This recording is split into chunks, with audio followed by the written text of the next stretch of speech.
Developed by Lockheed Martin, this advanced tactical fighter has been designed to be the first plane to cross enemy lines, clearing the way for all other forces.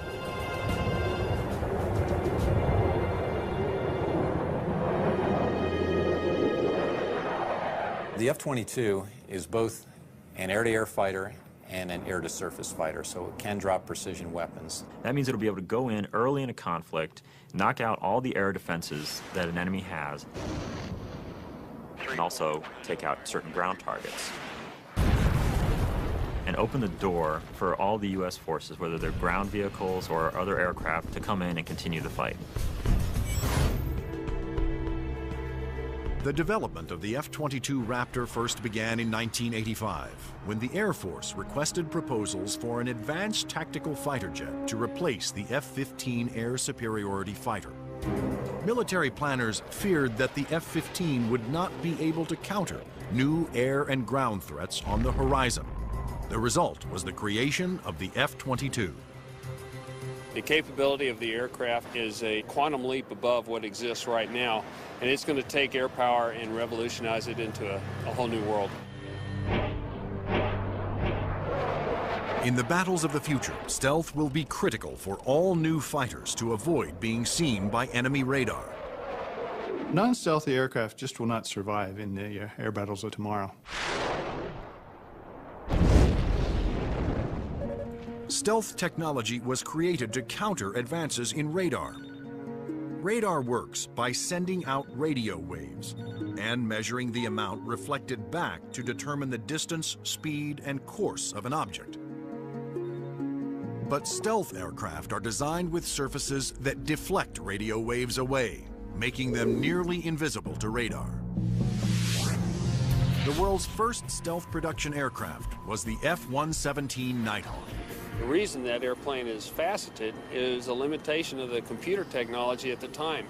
It's easier to model a finite number of flat surfaces than it is a bunch of curved surfaces.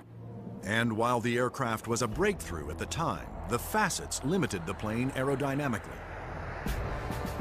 But now, thanks to more powerful computers, engineers can design aircraft that do not have to sacrifice aerodynamics for stealth.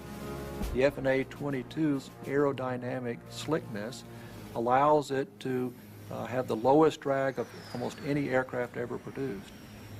The F-22's aerodynamic superiority, combined with its stealth and firepower, make it a far better adversary than any aircraft before it.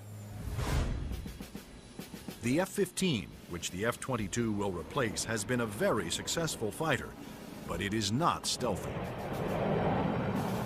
The F-117, while stealthy, carries no air-to-air weapons and is not designed for air combat. It relies on stealth and mission planning to protect itself. But the F-22, on the other hand, is not only stealthy, but comes with a full complement of air-to-air and air-to-ground weapons. The primary armament is in weapons bays underneath the airplane, where we carry 6 medium-range radar-guided missiles. By carrying the weapons internally, it preserves the stealthy shape of the plane. For closer infighting, the F-22 has short-range missiles and guns. Behind these two doors right here is the side weapons bay. This is where we carry a heat-seeking missile.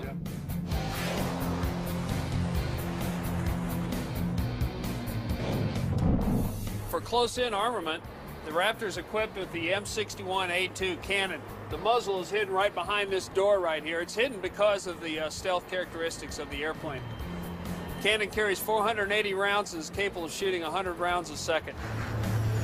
The F-22's advanced weapons systems will make it a formidable interceptor, as will its unique ability to find enemy aircraft without revealing its own position.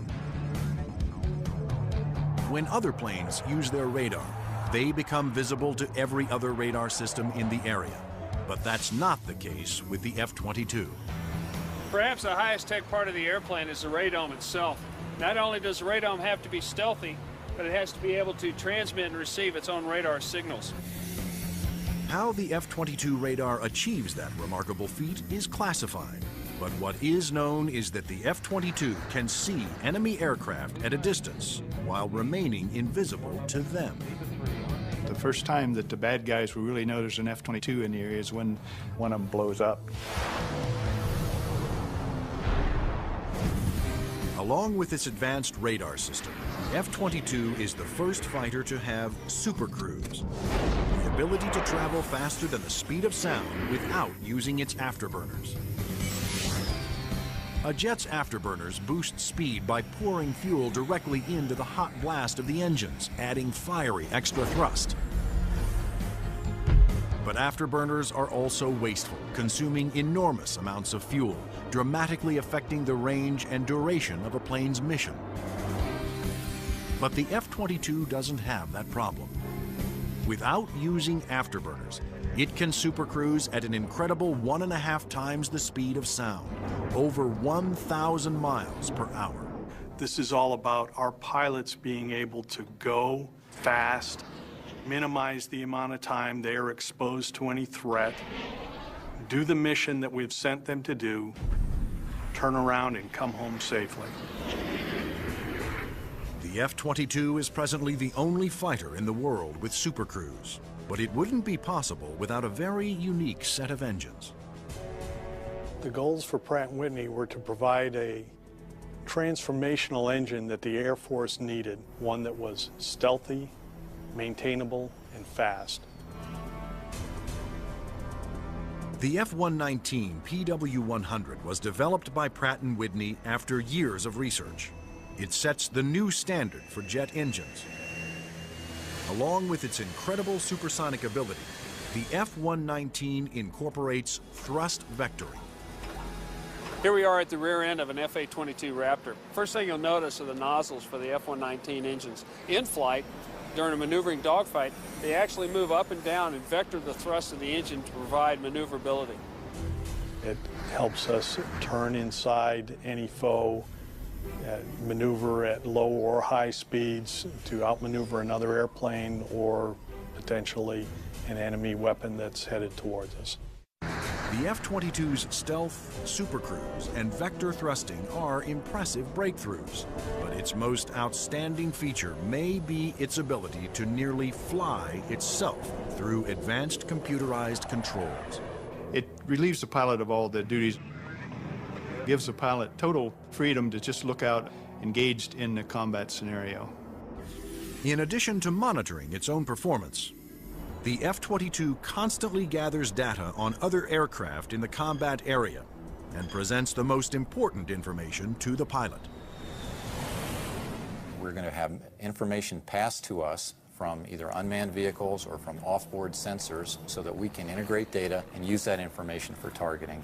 And it's the way that we are driving our forces in warfare. We are much more integrated with both other services and with other platforms, and the F-22 fits right into that concept.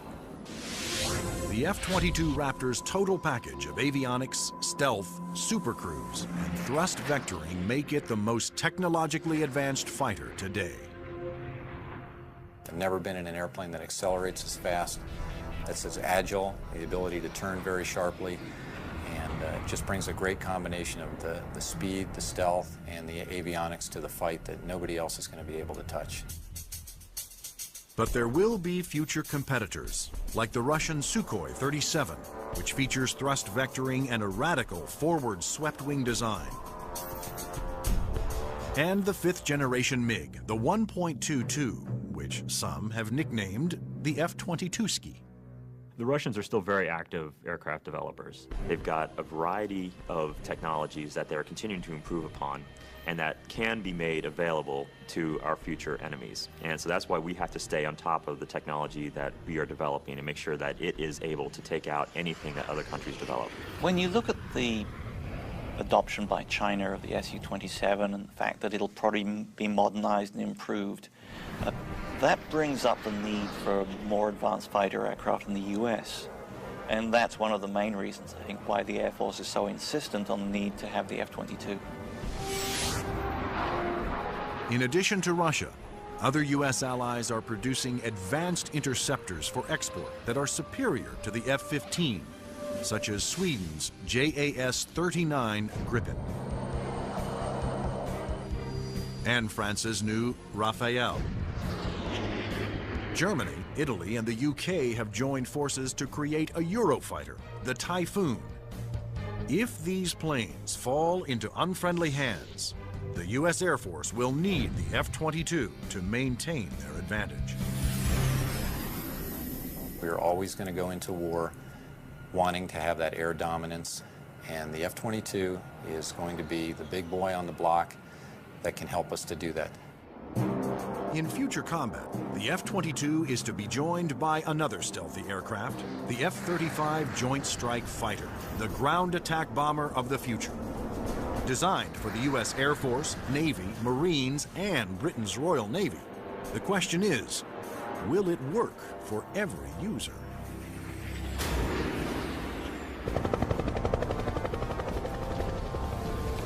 The rules of war have changed. Brute force has given way to high tech, and conventional weapons of the past will no longer be effective. In future battles, the F-22 will be the first fighter to cross enemy lines, surgically removing air and ground targets. Next in, the F-35 Joint Strike Fighter, the attack bomber of the future. It will assume the air-to-ground attack role for the U.S. military. The F-35 can carry heavy weapons externally for maximum effect. But when a smaller payload is carried internally, it is nearly as stealthy as the vaunted F-117 Nighthawk. It has a significant amount of stealth capability to allow it to be used early on in a campaign, and it has a significant amount of weapons carrying and payload capability to be used at the later stages of campaign. The threat to the airplanes may not be as significant and require less stealth. The development of the F-35 was driven by the Armed Forces' desire to save costs by creating a ground attack bomber that would meet the needs of the Air Force, Navy, Marines, and Britain's Royal Navy. Airplanes are becoming very expensive these days, and we had to do something to get the cost of these airplanes back down to a reasonable level. The F-35 is expected to cost about $40 million, one-third the cost of an F-22 Raptor. But could one basic airframe be designed to satisfy so many different military demands? Each armed service wanted a stealthy ground attack bomber, but the Marines also needed a plane with short takeoff and vertical landing capability. The U.S. Navy required a craft with larger wings, heavy-duty landing gear, and an arresting hook for carrier landings. And the wings would have to fold up to save deck space. The size and scope of the JSF program is pretty significant. The airplane is being designed to replace the F-16 and the A-10 for the Air Force, the AV-8B for the Marine Corps, and the FA-18 for the Navy. Unlike the twin-engine F-22 Raptor, the F-35 Joint Strike Fighter was designed around a single engine to keep down not only costs, but weight. A lighter plane can carry more weapons. For the Joint Strike Fighter, one of the keys of its mission is the ability to handle a large amount of ordnance and bring it to an enemy site. That all works better with a single engine.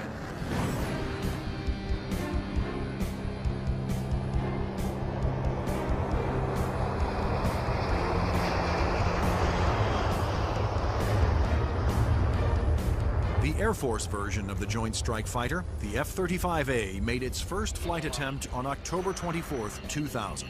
Tom Morgenfeld, who had been a test pilot for the F-22 Raptor, was at the controls. Well, a million things are going through your mind. Your eyes are everywhere, you're listening, you're watching. Your senses are tuned to an incredible level because you're sensing and feeling the airplane for the very first time. It flies wonderfully. It's definitely a pilot's airplane.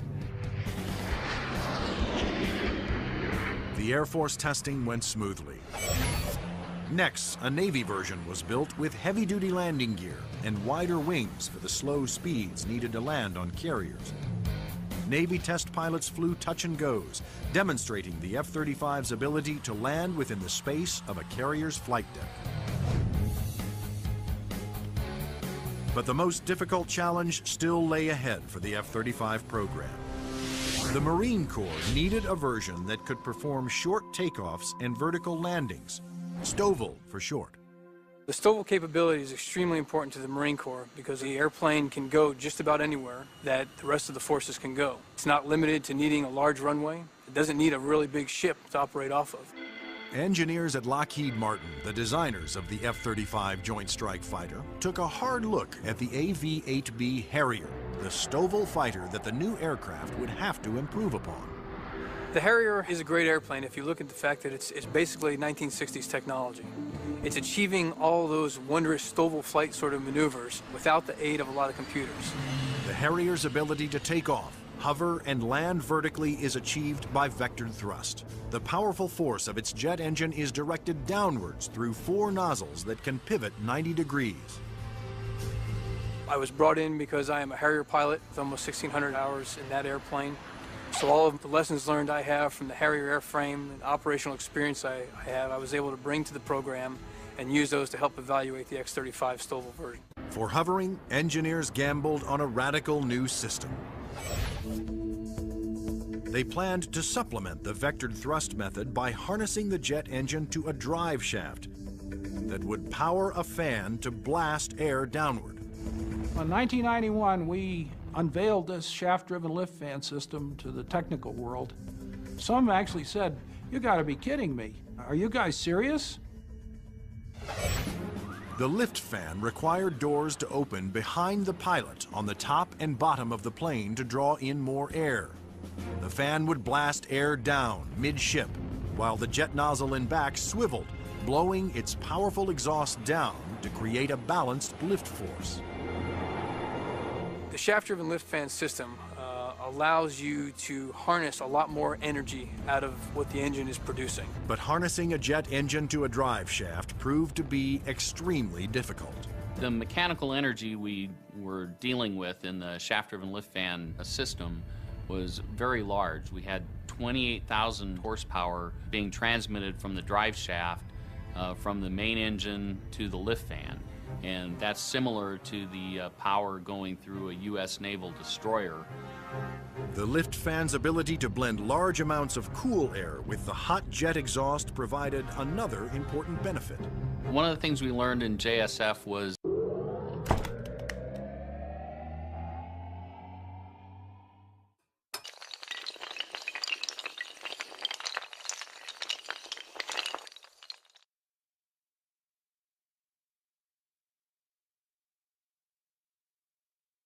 to combine the jet exhaust to get a lower combined temperature than the Harrier. This allowed us to avoid some of the problems with concrete where the concrete would actually burst and explode under the high temperature and high jet exhaust from the Harrier.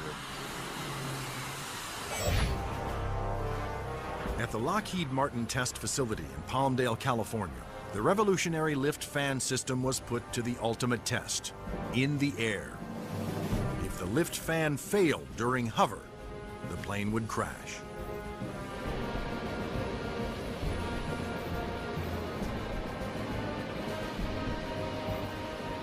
It made its first flight in 2001, and it was a complete success.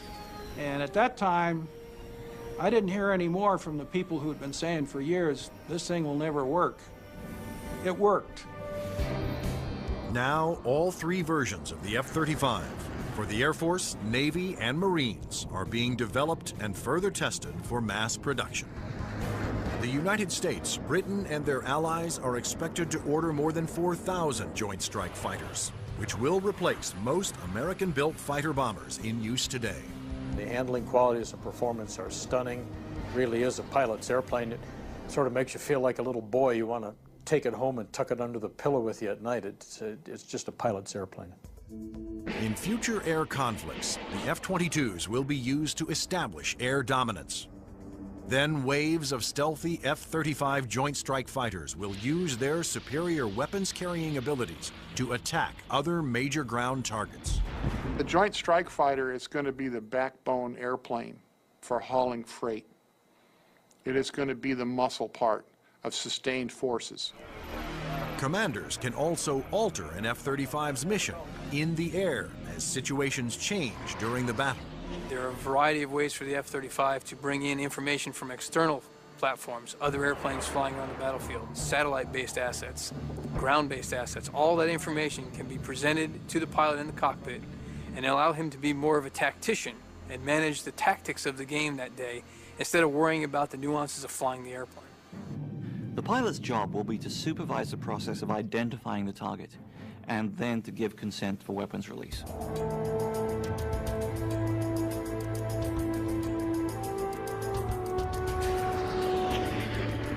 The Joint Strike Fighter will be able to carry a wide range of weapons, to include the heavier weapons such as the 2,000-pound bunker busters and 2,000-pound blast weapons. The Joint Strike Fighter's 1-ton bunker busters and blast bombs will be guided to their targets with pinpoint precision by JDAM tail kits. The Joint Direct Attack Munition, or JDAM, is a kit that can be put on any bomb to give it the brains to know where to go, and the movable tail fins to guide it there. JDAM is a guidance kit that came after Desert Storm. This little round piece on the side there is an inertial navigation clock.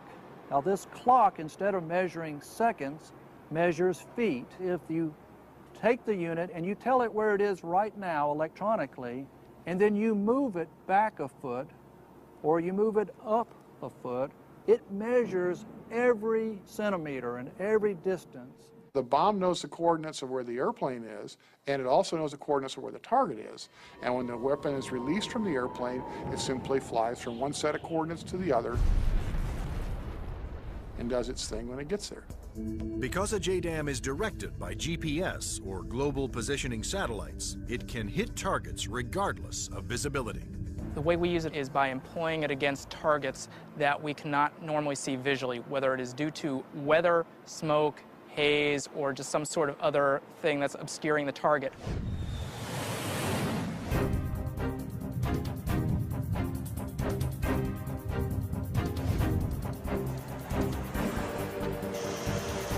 As a JDAM falls, its inertial clock keeps track of its position and signals the tail to make course corrections, directing it to the target.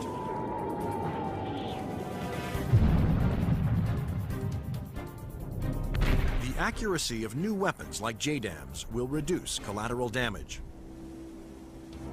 It also makes the F-35 an even more formidable weapon system. The new weapons, such as a JDAM, really reduce the need for the number of sorties, and that reduces our risk because we're not exposed to enemy threats as often. The F-35's combination of advanced weapons, avionics, and stealth will help it ensure its success over the battlefields of the future. U.S. military planners wondered if these same features could be utilized in a helicopter. They wanted a stealth helicopter. But could it be done?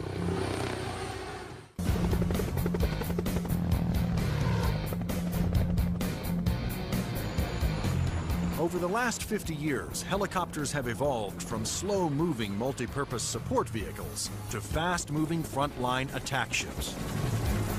But in the high-tech wars of the future, speed alone is not enough.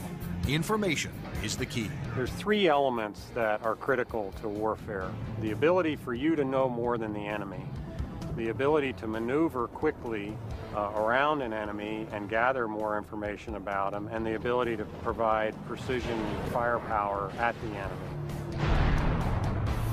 In future conflicts, after the F-22 Raptors and the F-35 Joint Strike Fighters have cleared the way, surveillance and attack helicopters will support ground troops as they move in to secure the area. We like to be down low where the action is, and we like to be down low where the threat can't see us. But at such low altitudes, helicopters are vulnerable to a wide assortment of ground-to-air weapons. All the simple systems, the guns, unguided rockets, the surface-to-air missiles, it's got to deal with all of that, and it's got to deal all of it effectively. The Pentagon has responded with a two-pronged strategy to counter this threat: inexpensive, expendable unmanned helicopters and stealthy manned helicopters. Unmanned helicopters will be primarily used for surveillance and for gathering targeting information. Fire Scout, designed by Northrop Grumman, was specifically developed to take off and land on Navy ships. However, the key to creating a successful manned helicopter for future combat is to make it stealthy like the F-22. But the question is, can it be done? Achieving stealth in a helicopter is different from stealth in a fixed-wing aircraft. You're concerned about different signatures: radar reflectivity, infrared, noise, all things that will give away an aircraft's position. Those signatures, like heat, smoke, and sound, put helicopters and their pilots at serious risk over the battlefield. All the small shoulder-fired missiles, which are very effective against helicopters, are heat-seeking infrared systems. The challenge for engineers was to create a quiet helicopter with very few signatures and a small radar cross-section. And that's exactly what Sikorsky has done with the new RAH-66 Comanche. In the Comanche, with all the stealth capabilities, we can defeat the radar threat. We can defeat the guy with the shoulder-launched heat-seeking missile. And from the guy popping up in the tree, our agility defeats him. Our small size, our quiet acoustic signature defeats him.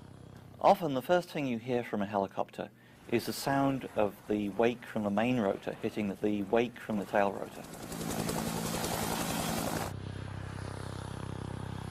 In the Comanche, the fan tail is shrouded, so there is no interaction between the fan blade tips and the main rotor tips, and it's also canted slightly. And those all contribute to reducing the acoustic signature. Engineers also experimented with the main rotor to find a quieter design. If you look at a Comanche, it's got a 5-blade rotor, and what that does is it cuts down the normal chop, chop, chop sound from a helicopter into a more discreet whir that kind of blends into the background. Reducing the heat signature of a helicopter is also essential to making it more survivable.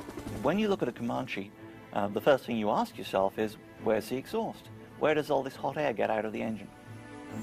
The Comanche's exhaust actually escapes through the tail boom, where it is instantly dispersed by cool air from the rotor.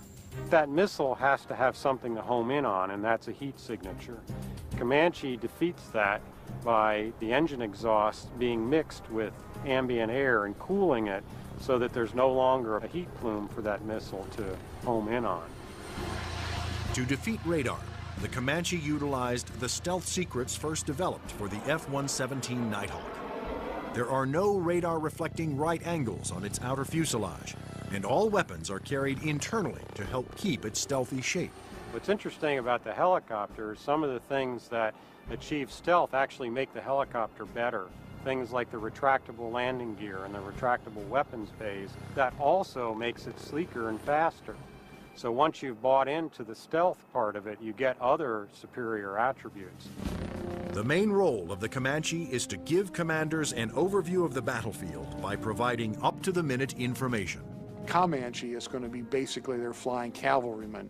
It's going to dart in and out, slash and cut, be a reconnaissance vehicle. As Comanche's two pilots gather data, their computer shares that data with other Allied forces. When the Comanche finds the enemy, he's going to kind of direct like a quarterback to apply the firepower to defeat that enemy.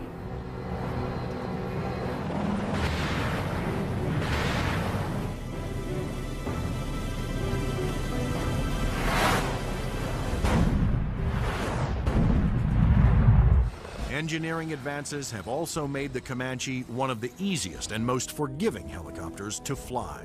One thing that Comanche brings that other previous generation helicopters can't bring to the table is the pilot can maneuver the Comanche in virtually any axis without fear of exceeding any limits. Although it will be used primarily for reconnaissance, the Comanche will also be armed for self-defense. The Comanche is capable of carrying a wide array of weapons, all the way from guided missiles using a laser guidance system, heat-seeking missiles, which would be more of an air-to-air weapon, or unguided rockets, and also the latest Hellfire is pretty much a fire and forget. In addition, Comanche's pilots can ask Allied aircraft to fire missiles their way. and can then take over and guide those missiles to their targets.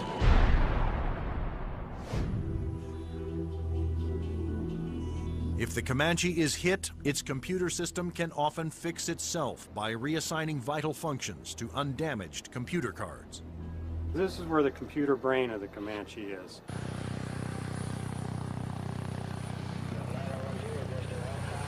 In support of its reconnaissance mission, Comanche can control as many as 5 unmanned aircraft. When the Comanche may be employed, it may have little vehicles that it launches out, so it has its own little eyes over the hill so it can see what's going on without putting itself at risk. In addition to launching its own unmanned air vehicles, Comanches may be aided on the battlefield by swarms of LOCAS, small intelligent missiles with their own computer brains. It's about 31 inches long, weighs a little over 100 pounds, carries a single warhead, has a laser radar. In other words, it has a scanning laser beam that generates pictures. The LOCAS also communicate with each other and cooperate in searches and attacks. You could have a swarm of LOCASes, each of which has its own eyes, each of which is thinking, but each of which is communicating with each other. Send that imagery back to the operators who could either use these as surveillance probes or, in fact, as weapons themselves. Weapons like LOCAS reflect the trend toward electronically linking all Allied forces and weapons so that information can be shared and used by all. By networking aircraft over the battlefield, with surveillance platforms and other weapons systems, commanders can quickly change missions to take advantage of up-to-the-minute information. The key to the air battle of the future is not necessarily stealth, speed, or firepower. It's going to be information. Unmanned air vehicles, or UAVs, will provide a large part of that information while flying long-duration surveillance missions. So, will the Air Force of the future have no pilots? Since the very first use of airplanes in war, military planners have looked for ways to make aircraft more effective and more lethal. Once so secret their very existence was denied by the government, unmanned air combat vehicles, or UCAVs, are now poised to take the preeminent role in 21st century air combat.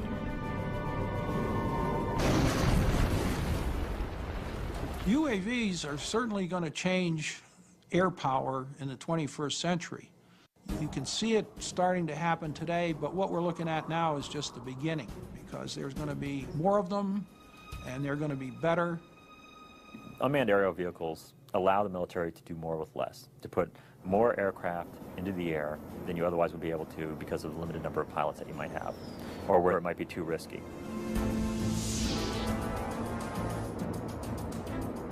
In the future, aircraft that have no pilots on board will carry out the most dangerous combat missions.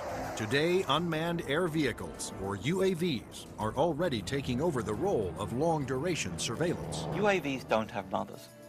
You lose a UAV in combat and nobody bats an eyelid. One of the earliest surveillance UAVs was the Predator. It was developed in the early 1990s. When you look at Predator, basically they start off as being long-endurance systems that can really persist over the battlefield. In Afghanistan, Predators provided critical real-time intelligence. And it was there that a Predator made an amazing transformation from surveillance to armed aerial attack. Fired a Hellfire missile, an Al-Qaeda convoy, and destroyed one of the vehicles in there. And at that point, it crossed the line from an unmanned aerial vehicle into an unmanned combat aerial vehicle. Today, the new Predator B can carry up to 10 Hellfire missiles. Of course, its primary mission is still what the military refers to as ISR, or Information, Surveillance, and Reconnaissance. It's basically a poor man's satellite. I mean, you can bring it in and let it dwell in an area. UAVs transmit important visual information to battlefield commanders via satellite or other data links. Once targets had been located, identified, and cataloged, these could be disseminated to other weapons or weapon systems. Reconnaissance UAVs have multiple ways of conducting surveillance. On clear days, they use specially stabilized optical lenses that can zoom to high magnification. At night, they use infrared, and under adverse conditions, they use synthetic aperture radar to pierce the thickest clouds, sandstorms, or oil field smoke. When the radar is reflected back, it can also be used to create a 3D image of objects. If the enemy chooses to use countermeasures or decoys or deception techniques, having to beat 3 systems is a lot harder than 1. The success of the Predator paved the way for the development of an even more advanced high-altitude jet-powered UAV by Northrop Grumman.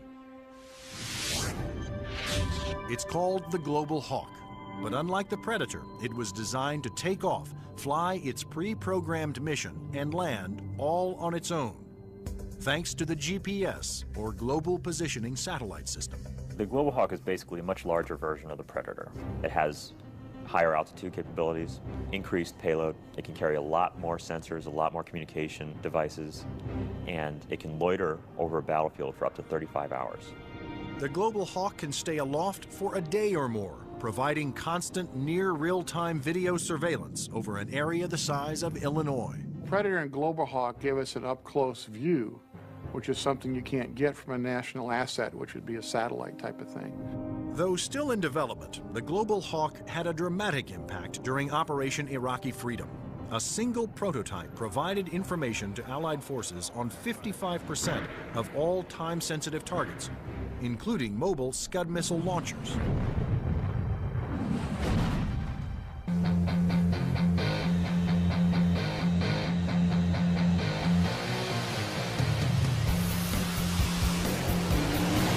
Like the Air Force, the Navy wanted its own autonomous UAVs. However, designing one to take off and land on an aircraft carrier was a tremendous challenge. But the engineers at Northrop Grumman were up for it. In the summer of 2000, they began working on the X-47 Pegasus. The hardest part of the Pegasus program was definitely the flight controls.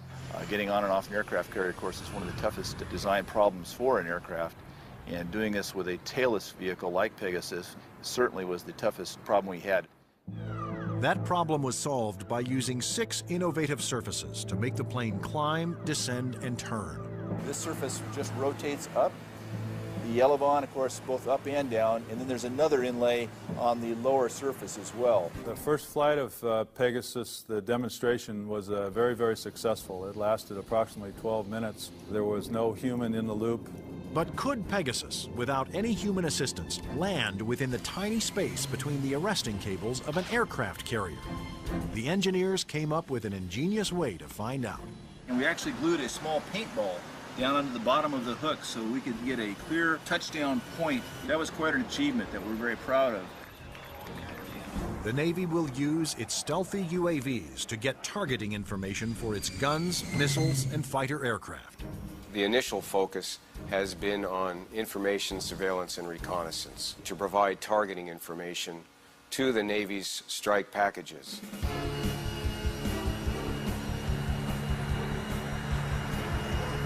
But many future UAVs, such as Boeing's X-45 unmanned bomber, will be heavily armed.